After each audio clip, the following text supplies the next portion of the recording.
Ребятушки, всем привет! Хочу сегодня поделиться такой вот новостью. Значит, нашли человека, идентифицировали, который руководил мародерством, разграблением Чернобыльской станции во время ее оккупации. Это был генерал-майор российской полиции Олег Якушев. Значит, этот Олег Якушев выполнял обязанности старшего опергруппы во время захвата ЧАЭС и Чернобыльской зоны отчуждения. И разграбили они там все, что только можно было. Причем дошли до того, что когда уезжали из столовок, там уже есть столовка на территории станции, и из столовки в этом самом хостеле, в общем, ну там как, короче, оттуда даже вывозили посуду, чтобы вы понимали. И это просто в голову не лезет, ну как бы, вывозить казенную посуду. Ложки, вилки, тарелки.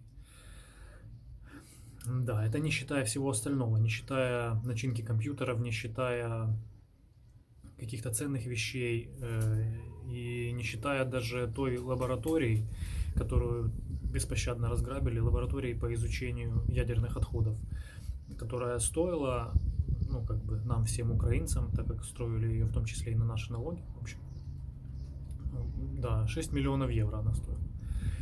И все оборудование оттуда было безжалостно вывезено. Вот. Ну и как бы можно было бы сказать, наверное, что Олегу Якушеву в принципе похер, потому что живет-то он в России. Но все мы прекрасно понимаем, чем заканчивается подозрение, которое было озвучено вчера генеральным прокурором. А подозрение заканчивается вот чем. Его объявляют в конечном счете в уголовный розыск и международный розыск.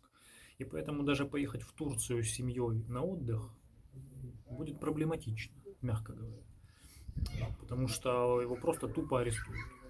То есть этот человек сможет поехать разве что в Сочи куда-нибудь. И все. И как вам сказать? В общем, меня это на самом деле вообще поведение вот этой вот всей, извините, я сейчас выругаюсь матом, всей этой пиздоты, оно, я его не понимаю. Я просто не в силах этого понять. Я сколько ни пытался, я понять не в силах. Более того, я думаю, примерно процентов 100 украинцев тоже этого поведения не понимают. Да. Ну, в общем, это новость номер один. И новость номер два, которой я хотел с вами поделиться, это то, что Генсек ООН вчера объявил о том, что угроза ядерной войны стала вполне реальной. И хочу напомнить, что я об этом говорил еще месяца 2 назад. По-моему, даже чуть больше, чем 2. То есть то, от чего мы все отмахивались, в общем, многие люди, скажем так, отмахивались, теперь, и в том числе Генсек ООН, теперь стало чем-то реальным, абсолютно реальным. И на самом деле оно таковым являлось изначально. Просто нужно было трезво и грамотно все взвесить.